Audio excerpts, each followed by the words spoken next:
what is it my therapist always say? Strider den luftiga andas. How would you say that in English? War is the air I breathe. Oh yes, yeah. Precisely.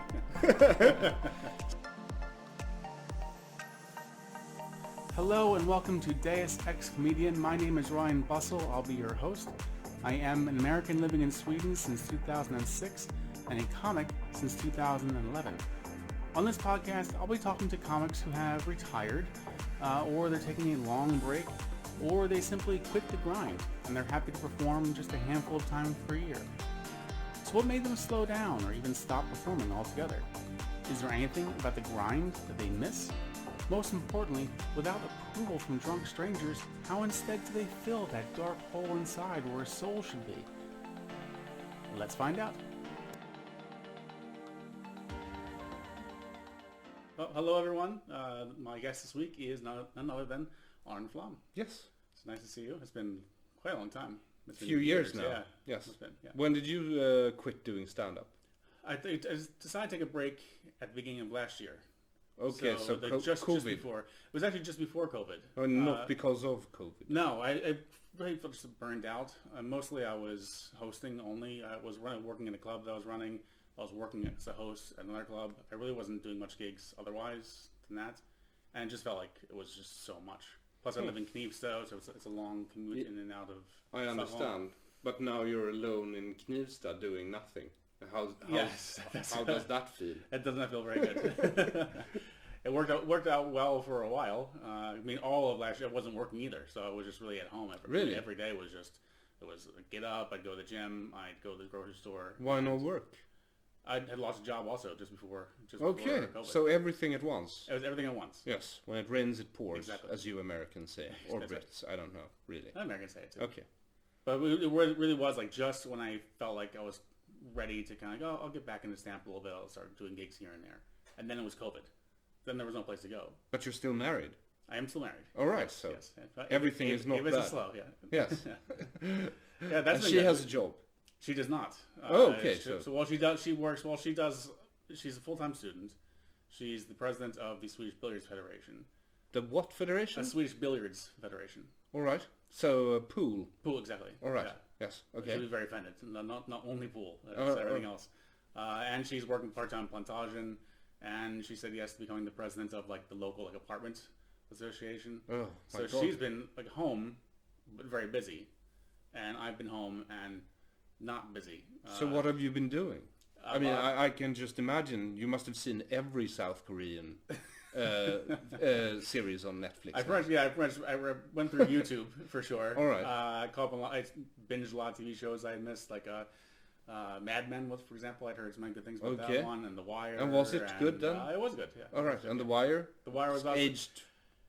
I liked it, everything but the last season. The last season I didn't enjoy very much. I thought the whole create a serial killer plot line was a bit silly, but otherwise... I might have missed the last season, actually. I didn't miss much. I hated season 2.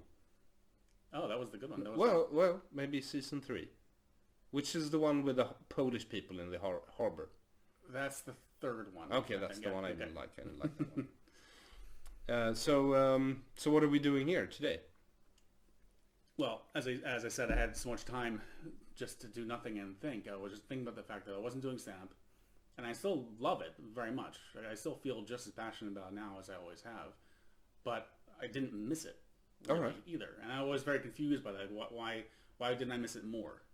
And that made me think about all the people that I've known over the years that I used to see on a regular basis, but then I don't see them at all anymore. Either they just slow down, or they're going to like big top-level gigs and podcasts, or just quit altogether. And over the years, at the time when those people just vanish, I would just be like, oh my God, how can you just leave? How can you just stop when things are so good? Yeah, but it's quite understandable, really. Yeah, and now I've been doing this for 10 years now. So now when people leave, it's like, it doesn't really affect me as much. But I still am very fascinated by people who were very, very passionate and very, very active in the scene, and then just decide to stop. Well, I didn't stop. Not really. I mean, my last gig was in LA on 3rd of January. Okay. So, no, last year. So that's a year and a half now, but that's because of COVID, I suppose. And but I don't really like performing. I got tired of the club scene in Sweden. you might say, but I've quit stand-up for good 3 times in my life, so I know it's never really exactly for good. It's like a drug, right? And I think King Lund, he said it best. No one should ever have to explain why they quit stand-up, because doing stand-up is grueling. It is, isn't it? I mean, you go to those little clubs, you don't get paid, you're there just to try out material, and then you get some material, but does it make your life that much better? Probably not. It's hard to say, really, but yeah. And these times you say you quit, have you made was there a conscious choice? Yeah, Super conscious. Now I quit. Yeah, I quit for good, and then I'm back a few months later, normally. But now COVID has really put a dent in my stand-up career. How's yours? Yeah, it's the same. And that goes for everybody now, right? So, I mean, there are people who try to perform online. I do podcasts, so it's not like I'm not doing anything, but going between club, like open mics in Stockholm and trying out material. No, it's probably, maybe I'll start this fall again. We'll see. Okay. We'll see, but I'm not sure. But what is it exactly about the clubs that you got burned out on? I mean, do you still enjoy being in front of a crowd? Like, I've never enjoyed being in front of a crowd. No. That's not why I do stand-up. I do stand-up because I write a lot of jokes, and I want to try them. And most of the jokes I've written for the last 10 years are obviously for me and not for anyone else. So it's more a way of, well, that's how you publish your material if you write jokes, right? So, yeah, that's why I did it. And I have a certain modicum of talent for it, because I don't really care about the audience that much. So the reaction don't affect me as much as maybe it should. And then also, when it comes to performing in Sweden, I mean, you can take the exact same material and you can do it anywhere in Sweden, and you get like a medium type response. And then you do the same material in Gothenburg and you get a great response, because they have a culture of laughter. I'm not saying that it's the most honest laughter, because they laugh equally as much as at another comedian than my own gig. But you get a taste of how the culture should be around laughter and comedy. And you get the same, and I mean, if you perform in Norway or even Finland, you get more laughter than you do in Sweden. So there's something about performing in Sweden, comedy, stand-up comedy at least, that's, I don't know, I've fallen out of love with. I see it more as a chore than a passion nowadays. I don't know that I would say, like, my experience at Gothenburg was a better experience than Stockholm is, but I think in general, the Swedish audience, so they even say on stage when I host, I know how they think, that the ideal comedy room in Sweden would be just a pitch black room with a light on stage. Yeah. Where everyone in the audience could be anonymous, because no one ever wants to laugh out loud unless everyone's laughing. It's a committee. It's like a committee reaction. Like we're applauding. Okay, and then all join consensus in. Society. Yeah. And that's why we get the very special type of huge stand-up performer. I mean, we get these people from time to time who make it like big in Sweden, and then it becomes like, you know, mega church type big, and you go to their gigs and there's no laughter. It's just middle class people sitting there applauding every joke, because it somehow relieves their guilty conscience about being well-to-do, or not at least dirt poor. And that's not stand-up in my... I mean, stand-up to me is a filthy cellar filled with the wreckage of humanity for an audience, and it's you can sort of almost taste the smell of desperation and stale beer in the air, and then you can do dark comedy, and Sweden should be suited to it because of the climate, right? I mean, it's so dark and so cold and so depressing most of the year, and that should be like a really conducive climate for stand-up comedy. But for some reason, we also have this no one's supposed to laugh out loud culture going for us, which well, it doesn't make for a very pleasant experience going up on stage. But your description of like a dark basement that smells like stale beer and desperation, you just described 98% of all the clubs that are active in Stockholm. Oh yeah, usually, absolutely, or anywhere else in the world, I think.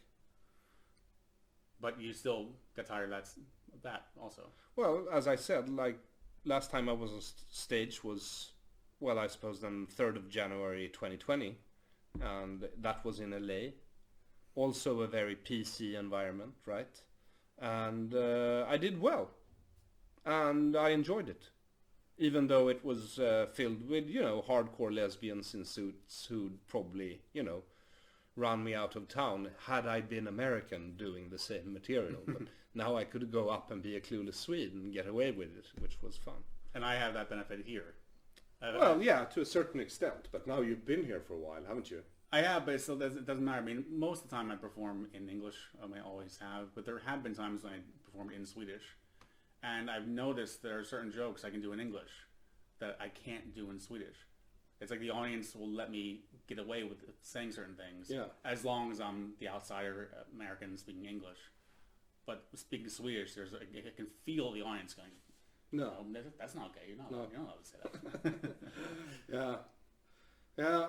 Well, if you want to be a foreigner and make it in the Swedish stand-up scene, then I guess Al Pitcher's way is the way to go. Make silly jokes about Swedish culture that no one really takes offense at. Yeah, I was actually advised very early on. Eric Bomberg told me at a roast, said if you ever hope to have any hope of a career in Sweden, you have to kill Al Pitcher. Which is actually not true. I've actually realized I don't need to kill Al Pitcher because he can't say yes to every gig. So there's another American comic named David T. Weaver, and he gets every gig that Al says no to. So I have to kill David, and then I'll be fine. So Weaver is still around. He's still around. Yeah, he's actually done all the artwork for this podcast. All right. Yeah. Interesting. I haven't seen any of the artwork. I mean, you just invited me and I showed up late. But so was what we were supposed to talk about? Yes. How shit it is to do stand-up in Swedish. Very much, yeah. Well, I think we sort of covered that topic then. Yeah. But you said now like you have quit 3 times. But what has brought you back in the past? I guess it's just. Something drives me when it comes to writing, and I guess because I do write for myself, but not in the last 10 years. I mean, I've become increasingly a professional writer, so I write to get published, and the only way to publish jokes is stand-up comedy. And also, I mean, me and Jonathan started out together, and Jonathan, I think, is a huge talent, and I have, as I say, talent for writing jokes, and I can go up and deliver them with a semi-straight face, and sometimes I can do a teensy-weensy bit of face plasticity, but it's not like I do characters or, you know, act out a sketch on stage and impersonate even 2 people. So and then where are you supposed to go from there in Sweden? I mean, you can become the best at stand-up comedy, sure, but I think I was pretty darn good at stand-up comedy for many years, and then maybe you'd want to do more with your comedy, like for instance sketches or sitcoms or, God forbid, movies. And the market for that in Sweden isn't very big. I mean, if you look at the sketch shows we have and the sitcom shows, well, I can't really see myself writing for any of them, nor Parlamentet. I did that for a few years, as you know, and or I don't know if you knew. Yeah. But I mean, it's not fun. If you choose something as gruesome and grueling as trying to support yourself as a comedian, then it's obviously not primarily for the money, because if that's your reason to be in comedy, then you're a retard. And then it's about personal development, right? Or being able to develop your skill. And I didn't see any routes to do that. I could do sketches for myself on Instagram like young comedians do now. But that wasn't my dream, because Instagram didn't exist when I was a child, nor did podcasts. So, I didn't dream about doing podcasts. I wanted to write, and I get to write some, so that's enough for me, really. When did you start doing stand-up? 2007. I was 27 years old, so that's pretty old also. Yeah, I started 10 years ago, and I was also quite old. Yeah. Then I was 36. But you have a leg up from most people because you're American and you're sort of drilled in the art of conversation from childhood and onwards. I would hope so. I've actually been told by many Swedes have told me that I'm not typical American, which... Why? Well, they mean it as a compliment. Okay. But they don't understand, like in America, to say to someone, "Hey, you're not American," is like the worst insult you can deliver. But I know where it comes from though, because in Sweden, if a Swede told another Swede, "You're not being typical Swedish," it's always a compliment. That's always it's like if you show some pride in your work, or you just I remember Ava, for example. Ava, we were at a dinner party talking to people we didn't know. And it came up that Ava is a billiards instructor. And someone asked her, "Are you any good at it?" And she said, "I'm very good at it."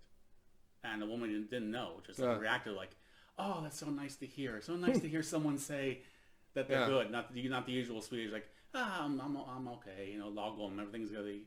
You can't stand out or... Well, okay, I'll go then. I was one of the best in our generation of stand-up comedians. There you go. Good. So I was. Very un-Swedish. Well... There's some things that, would gainsay that, because I got a few awards from the other stand-up comedians in Sweden, which is sort of a death kiss. But kiss of death, right? That's, yeah. I haven't spoken English in quite some time, as you can tell. But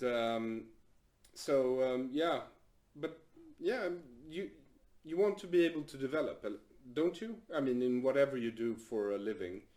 You want to see some sort of progression. I do, at least. And after a while, Swedish stand-up didn't really offer me any progression. There was nowhere to go for me. No, there really was not for anyone, really. As you say, like, if you're not on TV, you don't exist as far as the general public is concerned. I've been so many people on. But that's true in any country. Well, I don't know. But I think, like, at least in the U.S., like the very typical comic progression was you were supposed to get discovered at the club, and then you would get to do SNL, or you'd be the wacky neighbor on a sitcom, and then suddenly you'd be doing movies. Like there felt like there was a step to go beyond just doing stand-up. A ladder. Yeah. Yeah.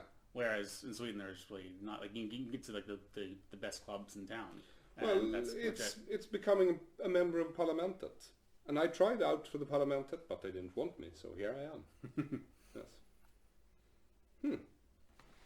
It's hard to think about, but or not hard, but it's just I rarely think about it. It wasn't one of my dreams either to become. I just wanted to do stand-up, and I did stand-up. I have 4 specials out. How much more can I give you? Well, not being at the clubs every week. Well, I'm not going to clubs every week, and if I start again, I guess I'd have to go to Big Ben. And then it'd be really hard, I think, to start again now, because now I'm known as an opinion maker. Right. So I have to go up on stage and be like serious, and I've never really been serious on stage. I always do jokes. So no, I have a hard time. Yeah, it's going to be interesting. Maybe it'll give me the oomph I need to get going again. But do you really feel like you have to do what the audience? They have to be what the audience expects you to be? No, but you have to explain yourself. You know that, right? Not adapt to the audience, but you have to understand how they see you when you're out on stage. Otherwise you're kind of clueless, right? So, and that's why I brought up my Jewishness, because, I look a bit like an immigrant, or used to, when my hair was less white. And you had to explain that somehow, and of course I could have lied and said I'm a Kurdish Arab from China, and that would be super interesting, I suppose, but it would also be a lie. And I try not to lie on stage. That's always the goal. Yeah. I tell people being on stage is as honest as you can be. Yeah. Or not, you can do whatever you want. You can just lie your ass off on stage. Also. Well, if you're a character, but then usually the comedians that are characters, like Messiah Hallberg, he's like super stylized, right? He goes out and he impersonates this character, and the audience recognize him as a character, and usually he has a few jokes that explain the character and his also ironic view of his own character in the same jokes. So everyone has to explain what the audience sees, regardless of if they're known or not. Yeah. Yeah. And me, I've made myself known now. So I guess, well, a few % of any audience would have a sort of biased view of who I am. And imagine going up on Söder. I mean, after all, if they recognize me, I'm Mr. Crush Socialism. So then you'd have to have an explanation for that. There's actually been a question I've been asking. Sorry, no, sure. A question I've actually been asking everyone on the podcast is just that. Like, let's say you would decide, I'm going to start again. I'll go to Big Ben. You go down there, and you're going to see a lot of comics you've never seen before, because there's always a revolving door of rookies. And most of them have never seen you before, and they may not know you. As famous as you are, they may not know you at all. And the general reaction amongst comics is, if they don't know who you are, they're not going to talk to you at all until you've actually been on stage and it can prove that you're funny. But I'm fine with that. I would say how would that feel to walk in, like, you wouldn't have that baggage of, like, don't they know who I am? All my history. No, but that would be lovely.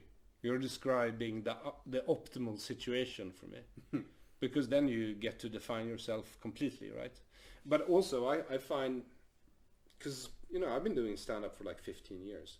I find that you do reinvent yourself automatically every few years, because you start building a set, and that set becomes your material. And when you've done that material a few hundred times, it's like you've sublimated something in your unconscious, right?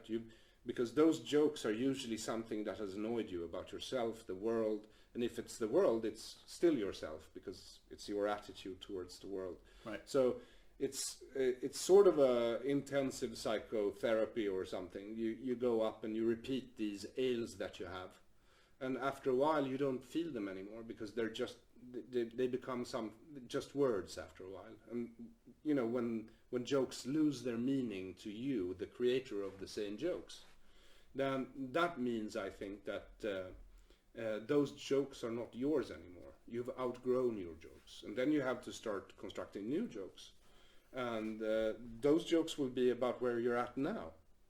So I think in stand-up, if you're doing it properly and reinventing yourself and trying to write new jokes all the time, then you automatically get that lease. I feel the same way, but I also feel like when it comes to that drive for new material and reinvention and everything else, it seems to come from within, and also doesn't seem to be entirely necessary. I mean, there are comics I saw them for the first time when I first started, and they had been performing for years. And 10 years later, they haven't changed the word of their sets. Who? I'm not saying names. Okay, so Peter Wahlbeck. I've never actually met the man. You haven't? Well, I met him. I hosted the show when he was on, and we just said hello. I didn't have any interaction with him, but I mean, I've heard so many stories about him. But those are the oldest of the comedians, right? They are the ones who come from a different time where you could, go around Sweden 20 years in a row with the same material, and you'd never have to change, because it wouldn't be online, so people haven't seen you. Yeah, true. But that, because of technology, has changed as well. I mean, you need new material, otherwise no one will want to see you after a while or book you. And I still write jokes. I come up with jokes like once a week without even trying. So so I'll probably go at it again at some point. And you? Yeah, the same way. I actually I have 3 gigs now. All of a sudden, I haven't done anything. Last month was on stage was November. I mean, you're obviously immune, but you can't say that for sure about. Well, I'm booked to get a vaccine on Wednesday. And that's yours first shot. Okay. That's also interesting, because in the U.S. they're telling people that if you've had COVID, then you should wait 90 days before you get your first shot. Yeah. And then for me, like it was 2 weeks ago, so it was literally 1 week before vaccine. So it might went not up. take. Well, I asked when the doctor called me to say, "Oh, you tested positive for COVID," and I said, "Okay." My plan was to get vaccinated as soon as possible. Should I still do that? And she said, "Well, you really just vaccinate yourself, but sure." Okay, just like, who knows? I have no idea. And what shot are you taking? Pfizer. Pfizer. That was my. I could choose between two, Moderna or Pfizer, but you couldn't choose Moderna. So right. I'm getting Pfizer. Yeah. And I have no idea if it's. I'm hoping for Pfizer. Okay. But I can also see myself taking a mix. I know they don't recommend that, but I think it would be funny if you collected it like badges. No, I actually have AstraZeneca, Pfizer, and Moderna. All the stamps. Yeah. So, yeah. Well, and my life now is extremely comfortable. I mean, I've always worked from home. I like working from home. I did that before COVID. I'm doing it after COVID. Like, the only real difference is that I don't have to mosey out to a club. I mean, I get to write for my podcast if I want to write, or I can write for myself, nothing I write is for myself, really. I write it, even if I say it's for myself, sooner or later it becomes something that I publish. So, yeah. And that's it. Was that the entire interview? Just about. I actually read. This is a Swedish Tiger. Did? Yeah, I liked it. I wish it came out so much in sooner. English? No, in Swedish. In Swedish? Yeah, I can speak Swedish. Okay, yeah, but I mean, most Swedes thought it was an advanced book, but you didn't find it. No, that was a child's play. Yes, No, I wrote it, and I wrote it to be so simple that anyone could understand it. Well, it's mission accomplished. Thank you. I can't say that I recognized every single word as I was reading, but I understood. I wish it came out sooner, because I remember having all I could think about was this argument that I had with my ex-father-in-law years ago, because obviously I think Sweden being neutral during World War II was a bad thing, and he was very much on the fence of, or on the side of, no, it was a good thing because then we were in a great shape to help everyone else after the war was over. There they go again. It's a great thing for Swedes to be neutral during wartime. It's super, because they didn't have to risk anything and they made a lot of money from it. But there's a difference, because what Swedes say today is that, they're the moral superpower of the world, which is a different matter. Neutrality is not good generally for the ones around you getting occupied and fucked by Nazis. Yes. So, yeah. Did you like it? Yeah, very much. Yeah. I point out every year, so at Christmas time, it's the law to watch Disney cartoons in Sweden, and then after that is Karl Bertil. Yeah. And I always love the card. I always point out, because on his bedroom wall he has the Nazi. Swedish, yeah. Well, he has the Swedish Tiger poster in his bedroom. But then when he drives around with his father to apologize to everyone, the swastikas flying. Yeah. But I love it. A few years ago, when Swedes got so upset that Disney had cut the blackface doll from Disney, just from their Disney cartoons, I just point out, like, don't worry, the swastika still there. Did it explain some things you've been wondering about the Swedes? Since you've been here for a while now. So did you get any explanations? Well, certainly the really main reasons, the political and financial reasons, wasn't aware of how deep that went before reading the book. But I think the overall attitude from Swedes seemed to be like, well, what could we do? Well, they could have resisted. Yeah, and I always point out it's one thing to be neutral. It's one thing to be neutral. Yeah, and I think in general neutrality is like a great ideal to live up to. But I always pointed out, like, allowing Nazis to take trains through Sweden to Norway is not neutrality. Yeah, it isn't. And I actually hadn't realized until I moved here that they didn't just go to Norway. They came back, went over to Finland. Yes. So they did a crisscross round trip. Yeah, they did. And but it's and now I'm getting sued for that shit. Yeah, how's that going? I don't know. The verdict from appeals court will arrive on the 23rd of June, so I'm waiting to find out. Always exciting. I don't really think about it that much, because if you think about it, then it becomes like a super weird situation to be in. Yeah, it didn't really feel like a vindictive move, because it's, I don't know, on face value, it seems obviously it's parody. then it should The be, tiger? Yeah. Yeah, it is. And I won the first instance. So the courts freed me then, but now we'll see. They want 3.3 million as well. Okay. Yes. So Walking- as you walking can around tell, my- it's 3.3 million I don't really have. But don't tell them that. No, that's So- why I gotta get back to Big Ben. Yeah, and do no, but so what type of gigs have you booked with live audiences Yeah, live audience. outside? No, indoors. Well, Big Ben has stayed open. Yeah, I know, Yeah, because all Thanos along. calls me every once in a while. The only old colleague that still calls me. Really? Yes. Yes, they stayed open, but I didn't go. When the restrictions got tougher, Big Ben decided to stay open because that's Big Ben would be open if there was if it was raining fire from the sky. They would stay open. So I kind of understood it, but I didn't really want to go there. But I'm going to go there actually now on Thursday, and then I'm going to do a club called Laugh House on Saturday. And where is that now? That's in Gamlastan. So okay, so it's probably England or No, not England. That's Bakshis. It's called. It used to be O'Leary's back before. Okay. Now it's Bakshis. all right. Well, I haven't. Maybe I should get out. Any new rookies that are fun? I had not really been out there myself Okay. for so long, so it's been quite a while. So I really don't. I've actually heard. I was talking to someone who has been hosting Big Ben throughout the pandemic, and I just asked him what's it been like, and he said there's actually been a bit of a boom for like new faces because suddenly they could get gigs because most comics weren't performing. Yeah. So suddenly there was an opportunity for all these brand new people. So Exciting. I'm sure when I go down there, I'm going to have this situation where I'm going to walk in and no one's going to know who I am. And So what are you going to do? Are you going to go up and do your old jokes or new jokes? no, I'm going to do a new joke. Actually, I'm going to lie my ass off because I just thought I was going to think of this really old. I had a joke 10 years ago. I was very fascinated by the fact that so when you watch TV, you watch movies here in Sweden, everything is subtitled in Swedish. So American movie with Swedish subtitles. And I found it quite fascinating that pornography, like Canal Plus, like Midnight, will show like a hardcore porn, and it's subtitled in Swedish, which I found very fascinating because that's someone's job. Like someone actually has to spend time. But no, it doesn't happen still, does it? Yeah, so yeah, of course it does. What channel? Canal Plus. Okay, so they have porn. They have porn, yeah. They should market that more. So but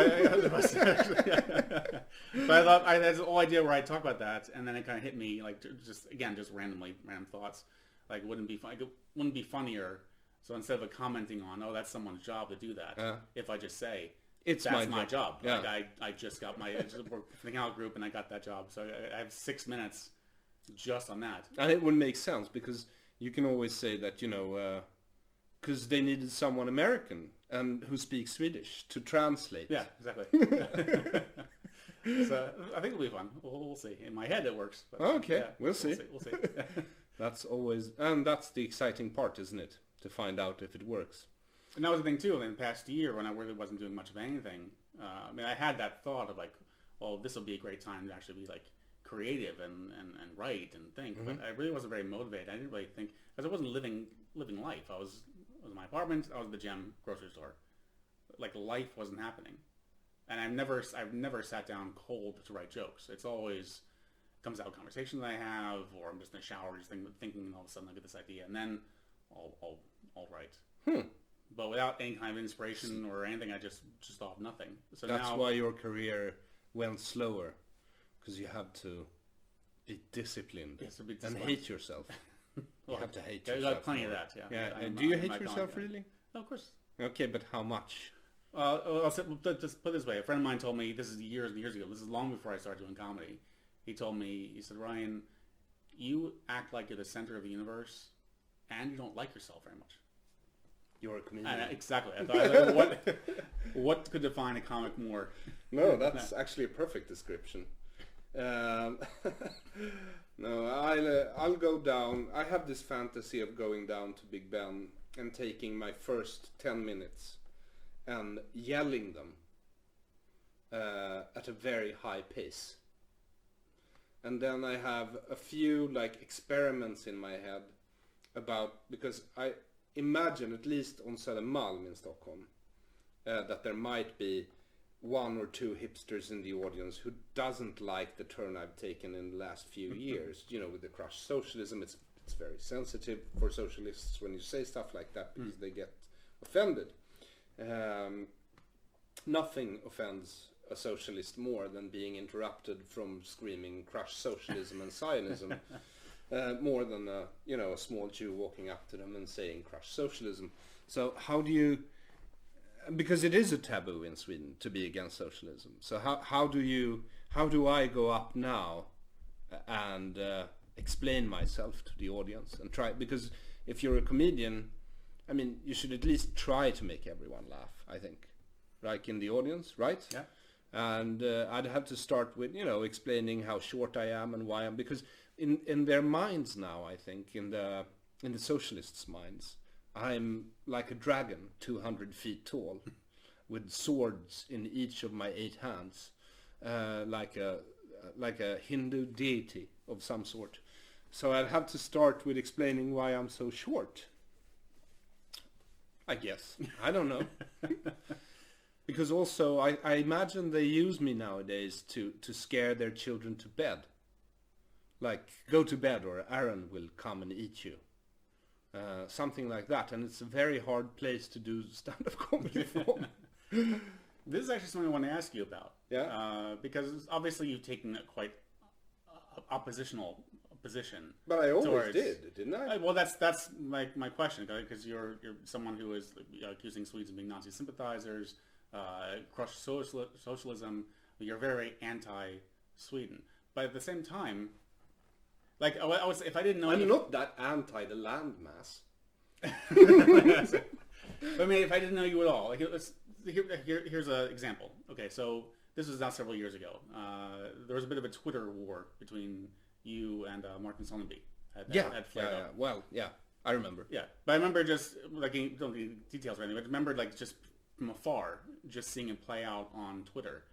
There just seemed to be so much vitriol, and like it was like wow, like there's really, he's very upset. There's very inflamed passions here. And then I met you, like pretty much right then. We were at actually one of his events. You were there, and I just talked to you about that. And you seemed like you were so like nonchalant, you didn't seem like you were. In other words, it didn't seem like you were taking that personal.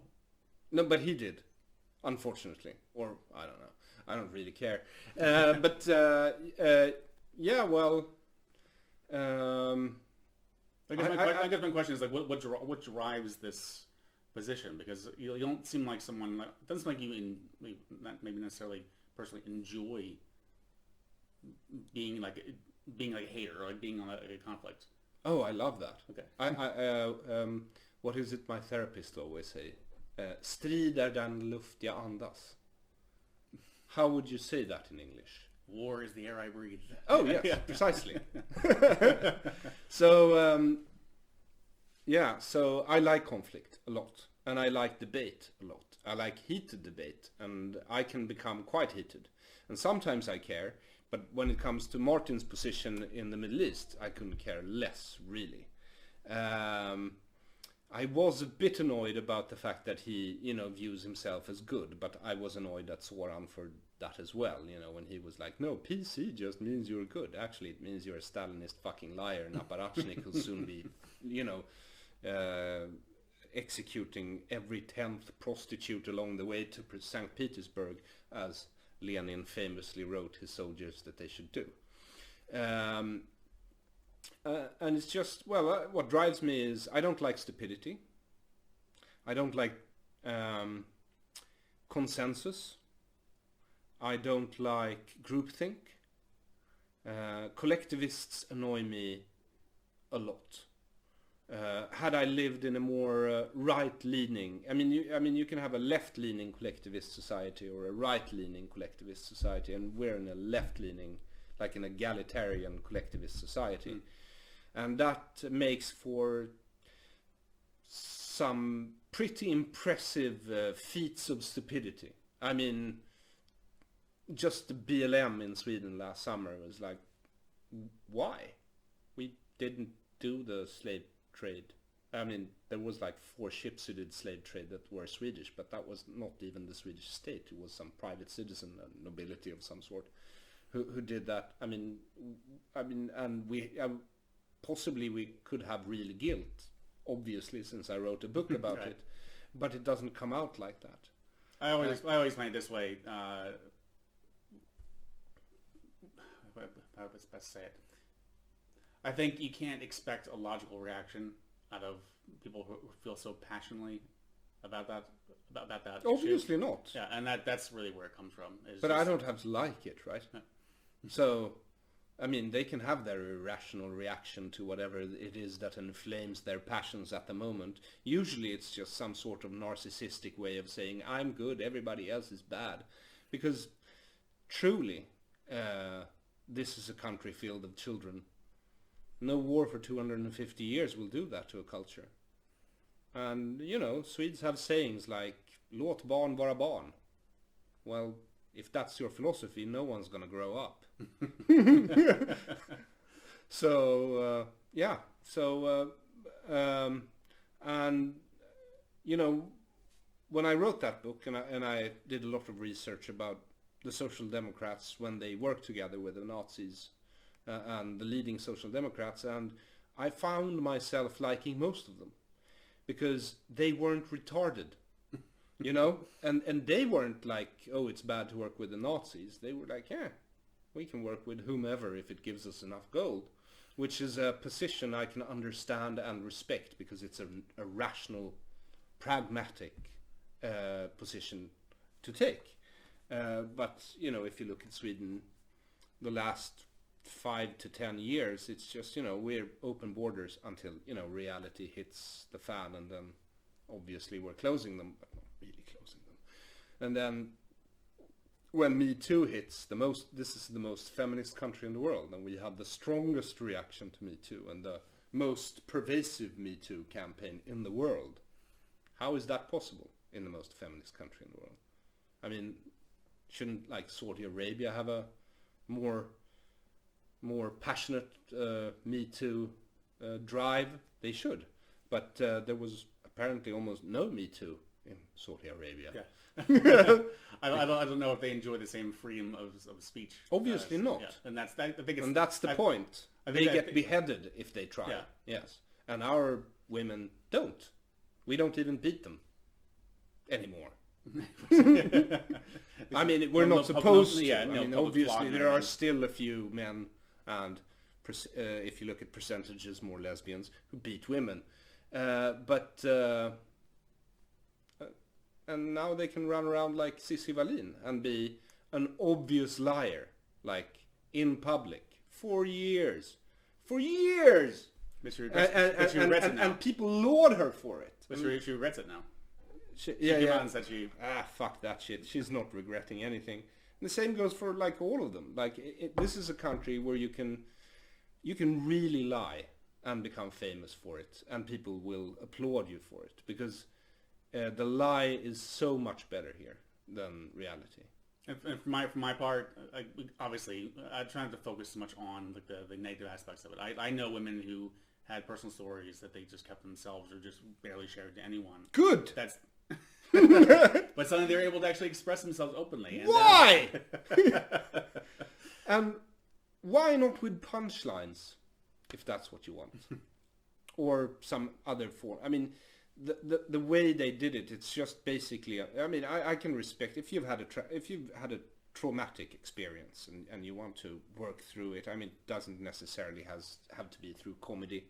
It could be therapy, or it can be if you want to choose the arts, then write a song, paint a painting, write a poem or a novel, drama, tragedy. I don't really care, but it's not the same. But because what you're doing then is you're taking something traumatic and awful, and you're creating a beautiful piece of relatable art from it that might not only help you but others as well. But this was a mass psychosis. This is something else. This is what they did in China during the Cultural Revolution, where you gather in big gymnasiums and then you write down the names of your neighbors who have, you know, trespassed. No, they have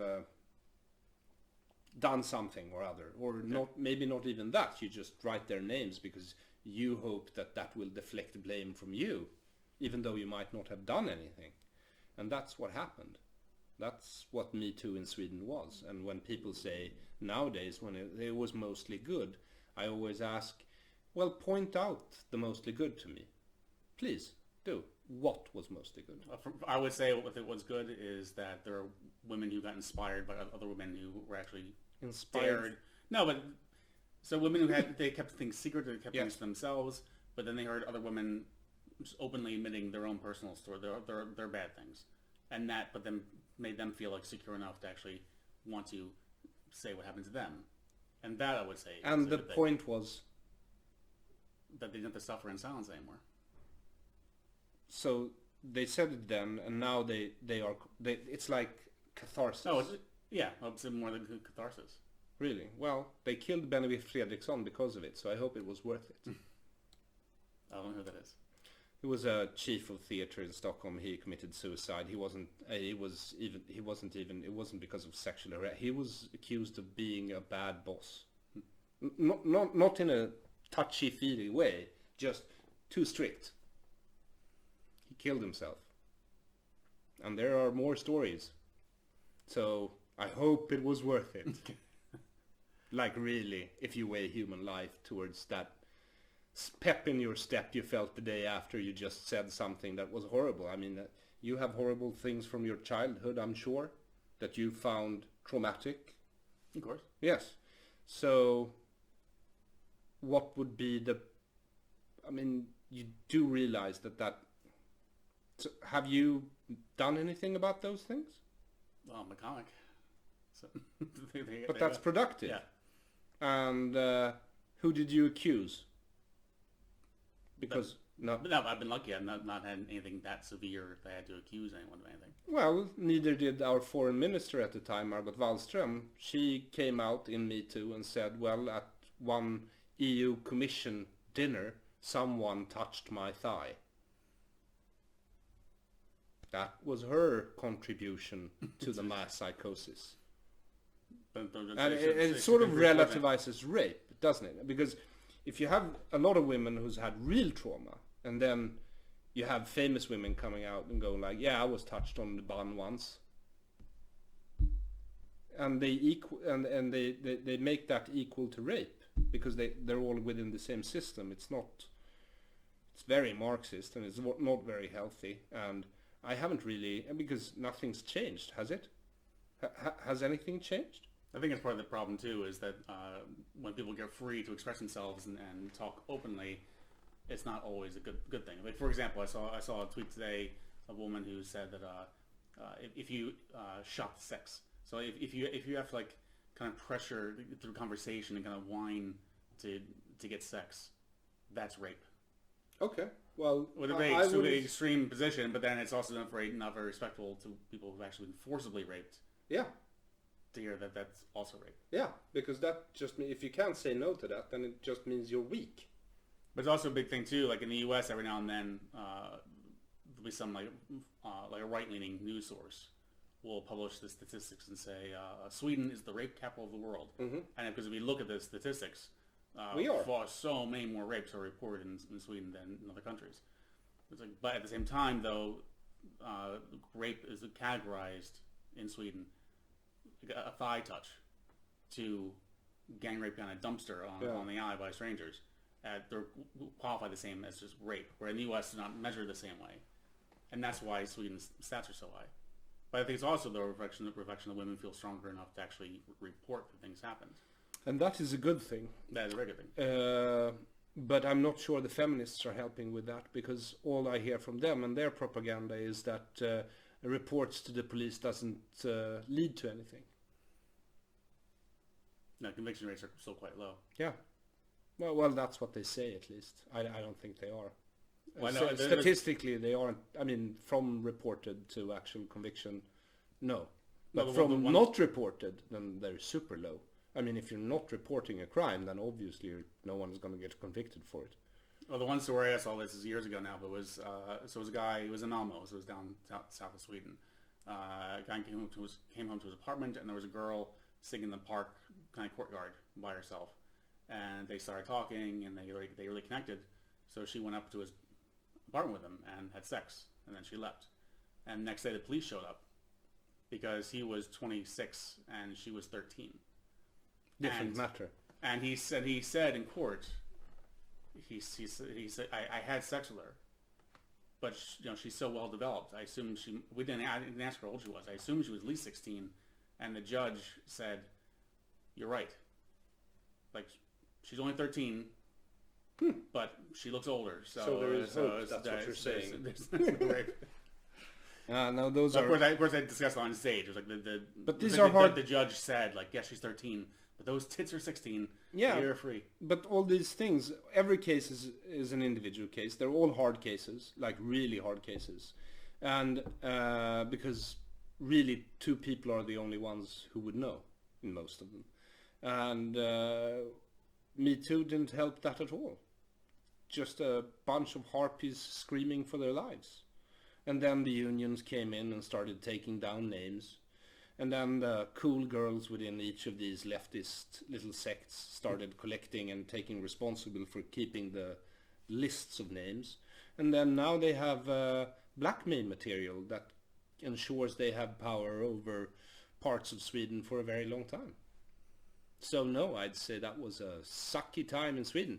And then just 2 years later, it was the climate, and then it just and it seems to go faster also, these mass hysterias for some reason. I think probably social media has something to do with it, but also just humanity fuels it, yeah. And bad upbringing. So I suppose it's the that love of conflict that keeps you here. No, nothing really keeps me here now, except that I'm proficient in Swedish and not in English. Could I switch? I don't know. But the US seems politically kind of hard to live in for most people now, doesn't it? From afar. Well, I live here, so yeah, for a reason. I say the political climate is very much the same as in Sweden. Really? Because when Swedes will give me a hard time saying, "Oh, it's only 2 parties in America," it's like, yeah, but it's just one party here, so. Also, you can't complain about it's only a 2-party system, where in Sweden it's a 2 alliance system. Yeah. It's exactly the same thing. Yeah, precisely. Because if it really was, like, if a Democrat was a Democrat, then Biden would be in paradise right now, because they have the majority by 1 vote. Yeah, in but that's Senate. not the case. That's not the case. And he was a compromise candidate. No one wanted him. I mean, the true believers wanted Bernie or AOC, right? So. And that's the thing too. When I always say, I'm liberal. I'm on the left. I am a Democrat, but I couldn't celebrate Biden's victory. So when I had my friends who were like, yeah, right, Biden won. So, yeah, but the only reason Biden won is because of COVID. Yes. So you have the death of 300,000 people at the time to thank for Biden getting in. So that's not like a hooray, we won. And also, he competed against the funniest president the United States has ever had. No, you have to admit, funniest president you've ever had. Right? It's been so nice now, because now I read the news every day. I rarely see anything about Biden. Because it's just nice to go back to a time when you didn't read something new what the president said or did. But that's the thing. They're just not doing their jobs. They could do exactly as good a job against Biden as they did towards Trump, but they don't. And I remember when George W. Bush was elected, they went into resistance mode then too for 8 years. And I'm not saying, like, if I lived in the US, I'd probably vote liberal, I suppose, because I am a liberal. But this is just because I read the Bernie tweet today that was like his speech tone delivery. It's exactly like Trump, like pathetic, you know. But no one cares. It's just if someone's on the right side of the aisle, then the American media cares, and that's quite obvious by now because America has the same problems as they did when Trump was president, and it all calmed down. And I got this sort of confirmed because I have one of my oldest friends is American as well, and she lives here. She's a Democrat, you know, Bernie. If her sister and mom lives in the States, and they go to pussy hat marches and everything. And I was like talking about, I think I was talking about the Uyghurs being, this was a dinner party, and this is me at a dinner party, but the Uyghurs in concentration camps in China, and she's like, I'm so over that. And I'm like, And that, for me, that's so typical of her brand of socialism or liberalism, but I wouldn't call it liberalism. I mean, she lives here after all. I think it's just outrage is because exhausting.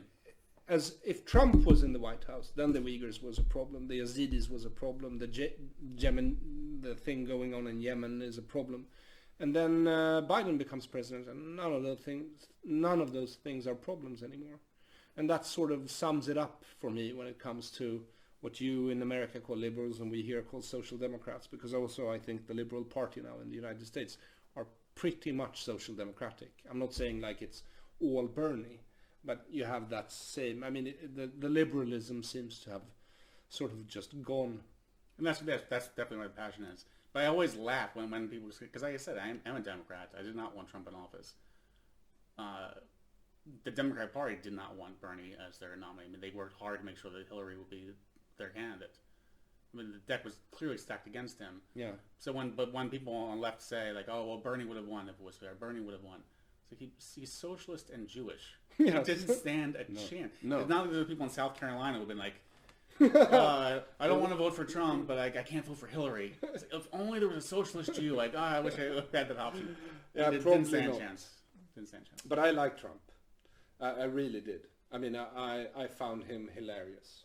And I didn't feel a need to joke about him because I thought he did a great job. He did. That's the thing, like when comics are told, this must be comedy gold for you to have Trump in office. No. It's like, no, because what could you say? Nothing. Better than There's nothing. And he was sometimes he was making fun of himself without knowing, but some of the time he actually just made jokes, and I thought it was fun. But now it's over and Twitter is boring. And we really need to get going. We do. Yes. Do you have time to share a war story? Well, war stories, I'm so bad at war stories. I don't even know if this is a war story. It was the only thing I could think of and remember was Jason Rouse had booked me to perform for the editors at High Times. This was like a bit before I think it was completely legal in California to smoke weed, and they had just started dabbing, like they take out like some sort of cream from the marijuana plant and it becomes like 90% pure crystals THC. Okay. So and when you smoke that, you really, I mean, you can tell suddenly that weed is a strong hallucinogen, which you can't when you just smoke a doobie. And I remember walking in to this. It was like it was in a closed weed shop or some sort of shop, and in the back room, and it was so filled with smoke, and like 7 comedians had gone up before me and bombed completely. And I went up, and you could tell these people were so high they couldn't understand a word I was saying. But like my third joke was an abortion joke, and I noticed when I said abortion, they started laughing. So then I started just sticking in the word abortion in all my material, and I had a great gig.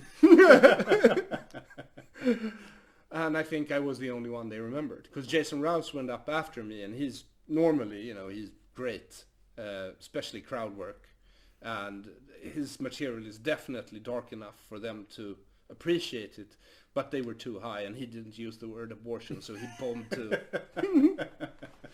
Yeah, so that's my war story. That's a good one. All right, well, thank you very much. Thank you. Yeah, it was very nice to see you again. And maybe again at Big Ben, come fall. Yeah, I'll know you. Among all the new faces. We'll Fresh surprise faces. them. We'll surprise them how good we are. Yes. Yeah. And maybe, well, we'll see. I think I can still do it.